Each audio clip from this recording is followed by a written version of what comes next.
हाय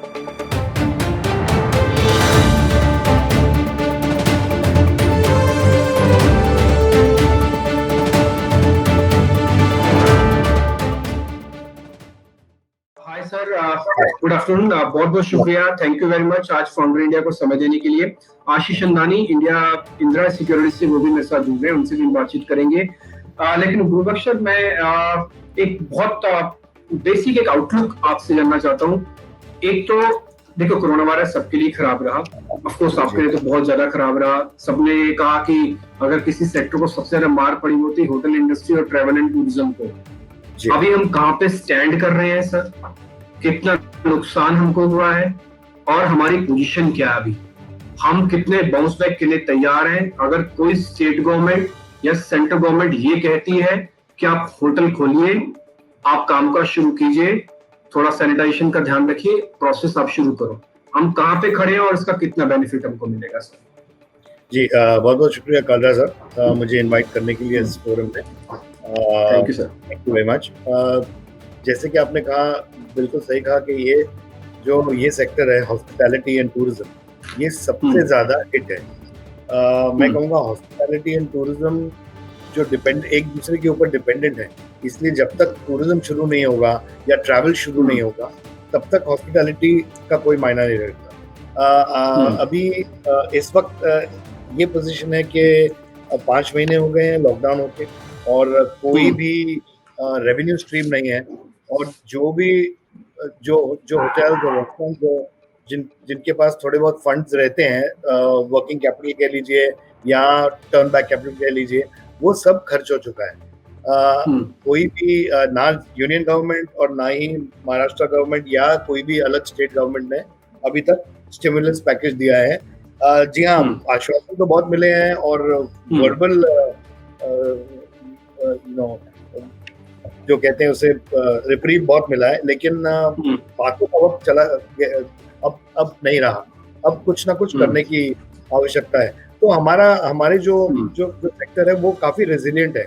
वो जो ये जो नवे नॉर्म्स हैं वो कुछ बहुत नवे नहीं है हमारे लिए, हमें सिर्फ थोड़ा और स्ट्रिक्ट होने की जरूरत है, क्योंकि होटल और रेस्टोरेंट सेक्टर ऑलरेडी हाइजीन को लेके बहुत ही ज्यादा सीरियस था और रहना भी चाहिए और होगा भी।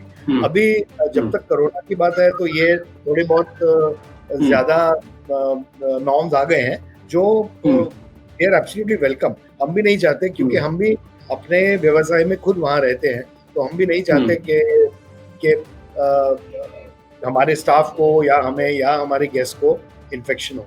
आपने अगर कहा कि क्या पोजीशन है, तो कुछ राज्यों में होटल शुरू कर दिए गए हैं, महाराष्ट्र में भी, लेकिन 33%, 50%। ये इसका कोई मायना नहीं है जब तक आप ट्रैवल ना खोलें, क्योंकि अगर लोग आ ही नहीं सकेंगे तो उस सिटी से तो कोई जाके रहता नहीं होटल में।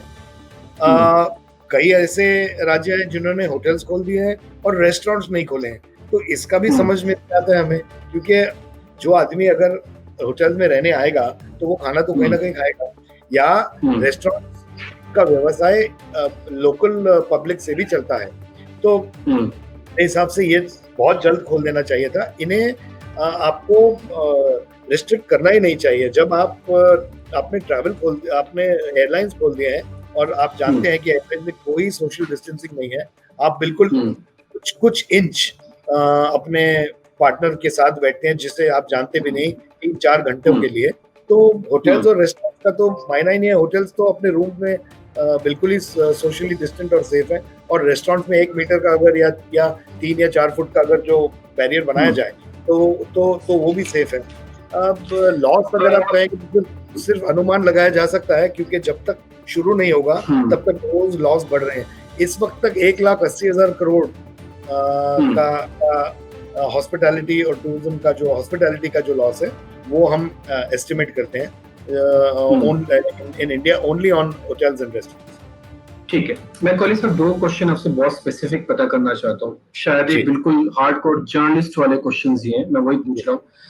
आपने क्या वित्त मंत्री को या होम मिनिस्टर को या फिर आपके ही अपने मिनिस्टर्स को क्या ये नहीं बताया कि होटल इंडस्ट्री को इतना बड़ा नुकसान हो रहा है, या तो आप हमको स्टिमुलस दो, देखो ये तो कोई भी 10वीं क्लास का बच्चा भी बता देगा कि होटल इंडस्ट्री को सबसे ज्यादा नुकसान हुआ है ना।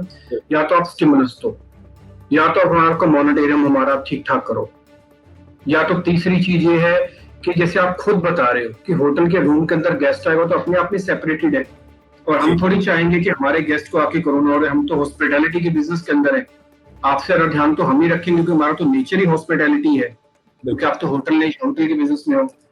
जब एक मंत्री जी के सामने आपने बात रखी तो उन्होंने आपसे क्या बोला, मेरा पहला सवाल। दूसरा, आपने एस्टिमेशन लगाया 1,80,000 करोड़ रुपए का जी, आपको स्टिमुलस के तौर पर कितने पैसे चाहिए?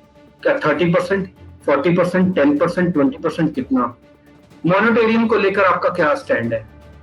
जी, यहाँ ये बहुत पर्टिनेंट क्वेश्चंस आपने पूछे हैं, और आई एम ग्लैड कि आपने ये पूछे, क्योंकि यही सब चीजें हम हमारे मंत्रियों को कहते हैं। हमने प्राइम मिनिस्टर, हमने टूरिज्म मिनिस्टर, और कोई ऐसा मिनिस्टर नहीं है जिसे हमने छोड़ा नहीं है। हमें ये कहा गया कि 20 लाख करोड़ का स्टिमुलस दिया गया है, उसमें से हमें 1 रुपया भी ऐसे नहीं लगा जो कि हमारी तरफ आया हो या किसी और की तरफ भी आया हो। जो सिर्फ थोड़ा बहुत रिप्रीव आया वो MSME मिनिस्ट्री के थ्रू से आया है, जो भी काफी नहीं है, क्योंकि अगर आप काफी रेस्टोरेंट और होटल्स डेट फ्री हैं, अगर आप डेट फ्री हो तो आप लोन कैसे लेंगे?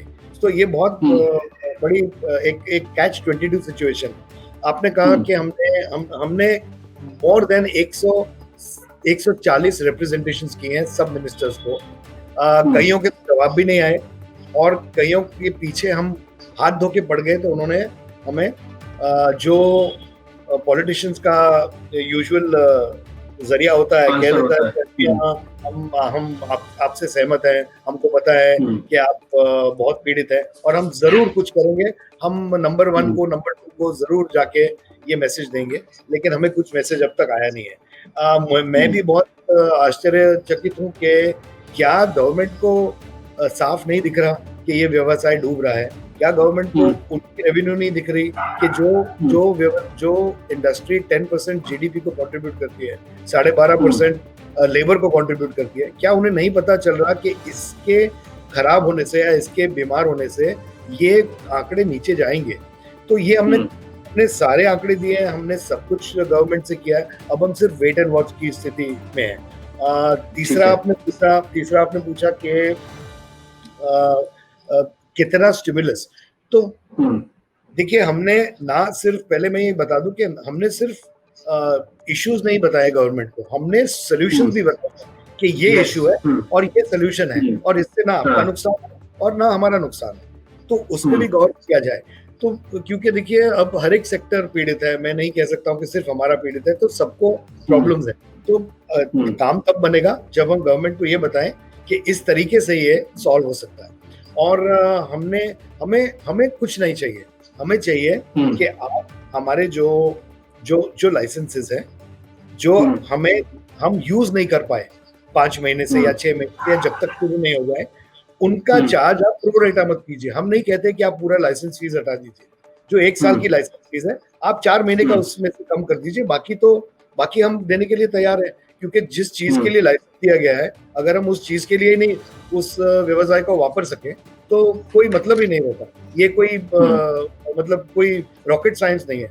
और हमने कहा है कि आप हमें उतना ही स्टिमुलस दीजिए, और जो कि लो कॉस्ट लोन्स की तरह हो, क्योंकि हमें इंटेंशन है कि हमें उसे वापस करें। हमें सिर्फ वर्किंग कैपिटल चाहिए जो अब खत्म हो चुका है। हमें वर्किंग कैपिटल चाहिए 1-2 महीने का, जो 20-30% बहुत है हमारे लिए, हमें बाउंस बैक करने के लिए। हमें नहीं चाहिए कि हमारे सिक, जो कोरोना के पहले ही जो सिक प्रॉपर्टीज हैं, उन्हें रिवाइव करना है। हमें ये देखना है कि कोरोना की वजह से जो जा रहे हैं और चले गए हैं, उन्हें कैसे सेव करना है। और सबसे बड़ी बात यह है कि ये डायरेक्टली रिलेटेड होगा जॉब्स पे। अगर आपके रेस्टोरेंट्स और होटल्स बंद होंगे तो उतने ही आदमी अपने जॉब लूज करेंगे। तो ये गवर्नमेंट को बहुत जरूरी है कि इस पे गौर करें और इस चीज पे हमको साथ में लेके चले, क्योंकि हम उनको असिस्ट कर सकते हैं, एडवाइस कर सकते हैं। ठीक है, 100% सर, मैं आपकी बात से एग्री हूँ, क्योंकि ये सिर्फ आपकी ही प्रॉब्लम नहीं बल्कि कईयों की है कि सुनवाई नहीं हुई। सुनवाई के नाम पर वही पुरानी कहावत, आश्वासन। दूसरा, सॉल्यूशंस आप दे रहे हैं तो सॉल्यूशंस को कम से कम अच्छे से समझा जा जाता तो मेरे को लगता है ज्यादा बेहतर। और आपने कोई रॉकेट साइंस वाला सॉल्यूशन भी नहीं दिया था, बहुत आसान सा एक सॉल्यूशन था कि भाई अब हमारे को लाइसेंस फीस चार्ज करते हो, हम होटल इस्तेमाल नहीं कर रहे हैं, अब हमको उसी टेन्योर का लाइसेंस फीस हमको आप माफ कर लो। अच्छा सर, हमारे एक ना गेस्ट भी हमारे साथ हैं, मिस्टर आशीष क्याल। ये cloud9lonavala.com में भी है और इनके पास अपने रिजॉर्ट भी है। वैसे तो टेक्निकल एनालिस्ट के तौर पर है, आज हमारे साथ स्क्रीन भी शेयर कर रहे हैं और एक बाजार के बहुत मजे हुए खिलाड़ी हैं। मैं कोहली साहब आपको बता दूं क्योंकि ये रिजॉर्ट भी ओन करते हैं। तो आशीष, जहाँ पर आपका लोनावला में रिजॉर्ट है, क्योंकि मुंबई और मुंबई के आसपास वो तो सबसे अच्छा अभी हब है, छुट्टियों में लोग वहीं जाते हैं और मानसून में तो खैर बाढ़ सी लगी रहती है वहाँ पे लोगों के आने की। आपका अपना ऑब्जर्वेशन क्या है होटल इंडस्ट्री को लेकर, क्योंकि आप रिजॉर्ट में भी है और आप मुंबई में भी आना जाना बहुत है, आपका अपना ऑब्जर्वेशन क्या है होटल्स को लेकर? देखिए डिम्पी जी, जो गुरबख्श सिंह जी ने कहा वो बिल्कुल सही है कि रिसोर्ट बिजनेस या होटल इंडस्ट्री काफी इम्पैक्ट है। ऐसा नहीं खाली यही इंडस्ट्री इम्पैक्ट है, लेकिन इस इंडस्ट्री को मैक्सिमम इम्पैक्ट हुआ है। हमने रिसोर्ट बिजनेस अभी पिछले महीने से थोड़ा शुरू भी किया, जहाँ 33% बुकिंग्स अलाउड है, लेकिन उसमें भी दिक्कत क्या है, काफी सारे जन को रोक दिया जाता है, कहा जाता है कि आप ई पास लेके आइए। अगर कोई लोग मुंबई से भी ट्रैवल कर रहे हैं या पूना से ट्रैवल कर रहे हैं और लोनावाला में आप ई पास मंगाते हैं, एक बाजू तो आप कहते हैं कि आप रिसोर्ट शुरू करिए और दूसरे बाजू आप बोलते हैं ई पास लाइए, और ई पास के लिए आपके पास जस्टिफिकेशन होना चाहिए कि अगर आप खाली होटल में जाना चाहते हैं तो ई पास इशू नहीं किया जाता है। तो एक कॉन्फ्लिक्ट है। तो बुकिंग्स हमारे इधर हो ही नहीं रही है, बल्कि गेस्ट अगर बुकिंग करा के आना भी चाहते तो रोक दिया जाता है और हमें रिफंड करना पड़ता है। तो एक बहुत बड़ी दिक्कत है, एक कोऑर्डिनेटेड अप्रोच नहीं है। दूसरा, उन्होंने बताया वर्किंग कैपिटल बहुत ही इंपॉर्टेंट है। जैसे हमारा जो मॉर्गेज लिया हुआ है या लोन्स लिए हुए हैं, अगर शेड्यूल्ड बैंक से है तो उसमें भी वर्किंग कैपिटल नहीं दी जा रही है और एग्जिस्टिंग जो वर्किंग कैपिटल थी वो पूरी एग्जॉस्ट हो चुकी है। तो और अगर मोरेटोरियम एक्सटेंड नहीं किया गया तो नेक्स्ट मंथ से जो ईएमआई आएगी वो हम कैसे चुकाएंगे बिना बिजनेस के, क्योंकि एक बाजू तो आपने बिजनेस ओपन करने कहा है और दूसरे बाजू आप लोगों को आने भी नहीं दे रहे। मतलब ये कॉन्ट्राडिक्टरी सिनेरियो में हम फंक्शन कैसे करेंगे? और उसके आगे भी अगर आप देखें तो विजिबिलिटी ऐसा नहीं है कि 2 महीने में लोग ट्रैवल करना शुरू कर देंगे।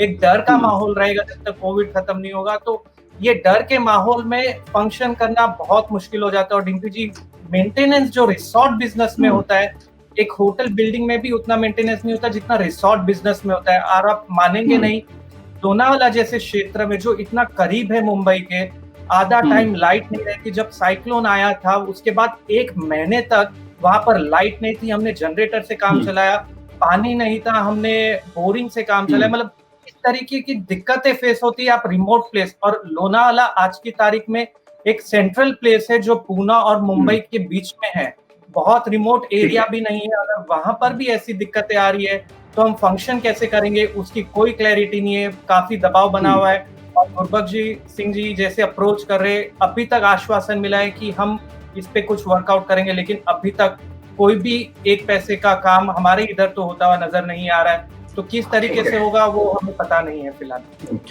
कोहली साहब, एक चीज तो मैं आपके साथ 100% एग्री हूँ कि आपका अपना निजी एक्सपीरियंस भी ये रहा होगा। सिर्फ पहला मौका ऐसा नहीं है कि जब सरकार की थोड़ी बेरुखी आपको दिखी होगी, तो कई ऐसे मौके हजारों आते रहेंगे। कोरोना वायरस तो एक पहली बात रही। अब तो आदी हो गए सब कुछ अपने आप से करने के, ये भी मैं मान सकता हूँ। अच्छा सर, मेरा नेक्स्ट सवाल था, वो आधा सवाल तो खैर आशीष सर ने कर दिया पूरा। जैसे हम स्कूल के पेरेंट्स से पूछे ना कि आप अपने बच्चों को स्कूल भेजोगे, हम 15 सितंबर से स्कूल खोल देते हैं, तो पेरेंट्स कहेंगे हम अपने बच्चों को नहीं भेजना चाहते, उनके मन में डर है। मान लीजिए ऐसे होटल इंडस्ट्री को भी सरकार, आप सब मिलके ये सब तय कर लें कि ठीक है, हमारी डेडलाइन है 30 सितंबर, हम सारे देश के रेस्टोरेंट खोल देंगे, हम सारे देश के होटल खोल देंगे, क्योंकि लॉकडाउन 4 आप अनलॉक ऑफ 4 तो करने वाले हो। हालांकि उसमें अभी तक नाम नहीं आया कि किस हिसाब से होटल उसको खोला जाएगा। मान लेते हैं 30 सितंबर भी है, कितना स्पीडली बाउंस बैक होगा?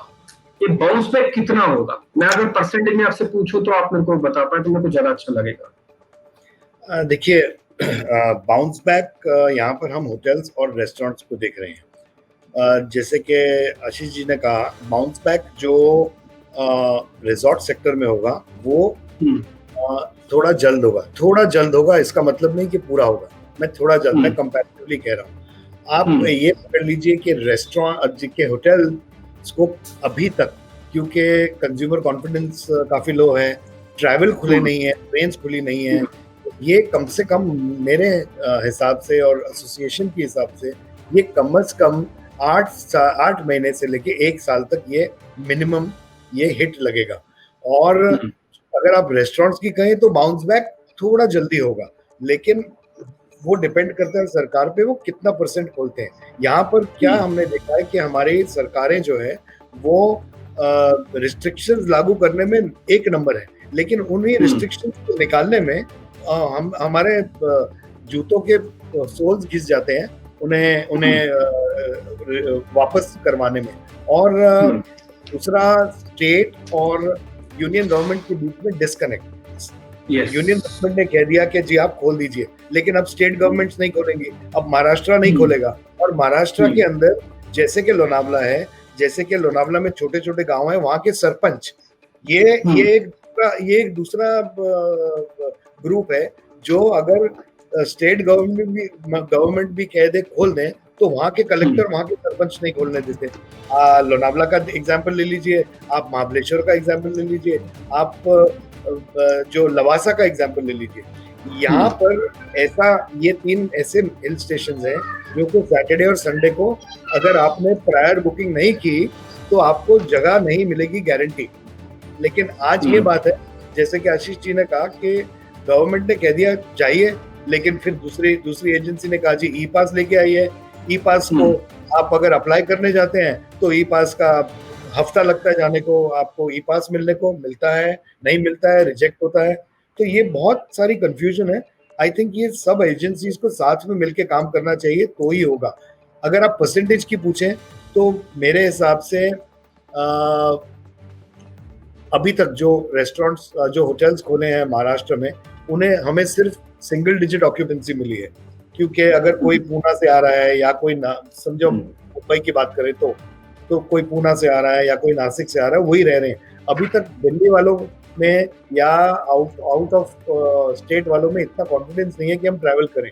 तो जब तक वो भय नहीं निकल जाएगा, जब तक गवर्नमेंट इस भय को निकालेगी नहीं, तब तक ये रहने वाला है और वो काफी समय तक रहेगा। रेस्टोरेंट ज्यादा जल्दी बाउंस बैक हो सकते हैं क्योंकि जी हाँ, क्योंकि लोकल जो क्राउड है वो आने को वही आता है आपके पास ज्यादा।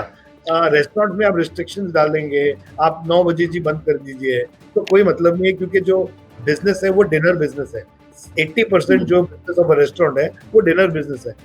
आप कौन सा आदमी है जो 8 या 9 बजे खाना खा के घर में बैठ जाता? आप शायद करते होंगे अनफॉर्चुनेटली, लेकिन अगर आप बाहर जाना चाहते हैं, जो हेल्दी भी है, लेकिन अगर आप बाहर जाना चाहते हैं 8-9 बजे तक, ये बहुत रिडिकुलस है कि आप सोचें कि आदमी 6 बजे जाके खाना खा के आ जाएगा। दूसरी चीज, हम बहुत स्ट्रांगली गवर्नमेंट को ये कह रहे हैं कि आप लिकर खोल दीजिए। आपने वाइन शॉप्स खोल दिए हैं, आपने रेस्टोरेंट्स और होटल्स को डिलीवरी खोल दिया है, लेकिन आपको ऐसे लगता है कि अगर आप रेस्टोरेंट में बैठ के अगर लिकर पिएंगे तो कोरोना ज्यादा नाराज हो जाएगा और वो आपको ज्यादा अटैक कर देगा। तो ये सब चीजों की तरह in the aspect of revenue from the industry as well as from the government देख के ये करना चाहिए। ये थोड़े बहुत मिस्टर कोहली, हमारे ना बहुत सारे व्यूअर्स भी हैं। आप देखो मिस्टर आर के देवला जी हैं, वो कह रहे हैं कि जीरकपुर में उनका रेस्टोरेंट का एक लॉन्च है। वो कह रहे हैं कि हम नियर टू चंडीगढ़ ही है जीरकपुर, आपको तो खैर आइडिया पूरा, तो वो बैडली अफेक्टेड है। तो अब ये बात भी काफी सारे लोग आपकी बात का तर्क संगत मानते हैं। इनफैक्ट जो जैनिज्म को भी फॉलो करते हैं ना, वो भी 6 बजे खाना नहीं खाते। जी, वो भी 6 बजे के बाद ही खाना खाते होंगे। खैर, अच्छा सर, एक सवाल मेरा और है। मैं फिर इस डिस्कशन को मैं खाली डिस्कशन नहीं बनाना चाहता कोहली जी, क्योंकि मेरा मानना है कि इस डिस्कशन को ना हम अधिकारियों तक भी पहुंचाना चाहते हैं। इसलिए मैंने आपसे बात पूछी कि आपको स्टिमुलस कितना चाहिए, आप क्या चाहते हो, है ना? तो हम ये चाहते हैं कि अधिकारी तक भी बात पहुंचाए। हम भी आपके साथ ही हैं कि हमें चाहते हैं कि इसका सोल्यूशन निकले, सिर्फ डिस्कशन तक छोड़ ना दें इसको हम। जी, मेरा एक सवाल और है सर, कितने लोगों की नौकरी जा चुकी है रेस्टोरेंट और होटल बिजनेस के अंदर? कितने लोगों को नौकरी वापस मिल सकती है रिवाइवल होने पर? ये मेरे को और जरा और बता दीजिए। देखिए सर, अभी तो हमने एस्टिमेट किया है कि एटलीस्ट 40% ऑफ द रेस्टोरेंट्स जो है वो बंद हो जाएंगे। बहुत अनफॉर्चुनेट बात है, लेकिन वो उनका होना बिल्कुल लाजमी है, क्योंकि वो रेंट नहीं दे पा रहे हैं, गवर्नमेंट से कुछ रिप्रेट नहीं आ रही है।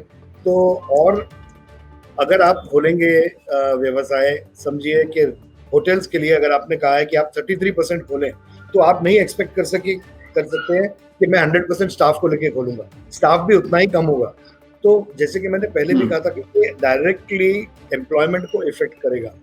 हमारे अनुमान के मुताबिक at least 40% to 45% of the employed labour जो है वो इफेक्ट होगी। अनफॉर्चुनेटली ये they will lose their job, और इसका कैस्केडिंग इफेक्ट क्या होगा वो सब हम सोच ही सकते हैं। हम जब अभी किसी ने कहा जीरकपुर में जो रेस्टोरेंट है, हमने मैं उनके साथ भी काफी सहमत हूँ। हमने गवर्नमेंट को ये कहा है, जैसे कि मैंने पहले कहा, कि आप हमें कुछ डोल आउट मत कीजिए, आप फ्रीबीज मत दीजिए, आप हमारे मॉनिटरिंग बढ़ा दीजिए, आप हमारे जो इलेक्ट्रिसिटी मिनिमम गारंटीज है वो बढ़ा दीजिए, आप जो डिमांड चार्जेस है वो घटा दीजिए। आप सिर्फ इतना कीजिए कि जो हम यूज कर रहे हैं इलेक्ट्रिसिटी, हम उसका पैसा देने के लिए तैयार हैं, जितना हम यूज कर रहे हैं। ये बहुत अजीब गरीब माहौल है, ये अनप्रेसिडेंटेड टाइम है, और हमें स्टेप्स वैसे लेने चाहिए। हम भी ले रहे हैं और गवर्नमेंट को भी लेने चाहिए। उनको समझना चाहिए कि अगर नॉर्मल कंडीशन में अगर किसी का for example electricity load minimum guaranteed था, वो अब नहीं हो सकता है, तो अब आप उतना ही चार्ज कीजिए जितना कंज्यूम कर रहे हैं। इसमें ना आपका घाटा है और ना हमारा घाटा है। हम तो यही मांग रहे हैं, हम नहीं कह रहे हैं कि आप हमारे इलेक्ट्रिसिटी फ्री दीजिए, आप पानी फ्री दे दीजिए, आप हमें लोन दे दीजिए, आप कुछ मत लीजिए, आप पैसे मत लीजिए वापस। तो लोन के आप दर कम कीजिए। हम वेवर नहीं मांग रहे, हम डिफरमेंट मांग रहे हैं, हर एक चीज का डिफरमेंट मांग रहे हैं। और हम ये कहते हैं कि जिस वक्त में हमें ऑपरेट नहीं किया अलाउ, उस वक्त के लिए आप हमें चार्ज मत कीजिए। अभी महाराष्ट्र ने का एक एक्साइज फीस होती है जो लिकर के लिए लागू होती है, वो एडवांस में लिया जाता है। अब 5 महीने तो हो गए हैं आपने हमारे रेस्टोरेंट्स और होटल्स बंद किए, तो ये कहाँ का इंसाफ है कि आप कहें कि जी पूरी फीस दे दीजिए। आप जब तक मत लीजिए, अगर आपने अगले महीने से शुरू कर दिया तो आप सितंबर से प्रोरेटा चार्ज कीजिए हमें। यही नहीं, उन्होंने 15% बढ़ा दिया है फीस। तो क्या हम गलत है कि हम कह रहे हैं कि पहले तो फीस आप कम कीजिए? आप क्या सोच रहे हैं? आप कौन सी जगह में बैठ के आप क्या सोच रहे हैं? मुझे समझ नहीं आ रहा। नहीं सर, समझ से तो बहुत सारी चीजें बाहर है, क्योंकि ये बात तो मैं आपकी 100% एग्री हूँ कि आपने फीस तो मांगे नहीं, आपने ये मांगा कि जो हमारा हक है आप हमको वही दे दीजिए। बहुत बहुत शुक्रिया मिस्टर कोहली, आज कार्यक्रम में जुड़ने के लिए। आपसे बहुत अच्छा लगा बातचीत करके, बहुत ही क्लियर आपने थॉट रखा, और हमने भी उम्मीद करी कि आपसे वो सब सवाल पूछे जो लोगों के जहन में, मन में चल रहे हैं, और जो मिनिस्ट्री के मन में भी चल रहे हैं। Thank you very much sir, thank you very much, बहुत बहुत शुक्रिया। आपसे फिर जल्दी मुलाकात होगी। बहुत बहुत शुक्रिया, थैंक यू वेरी मच।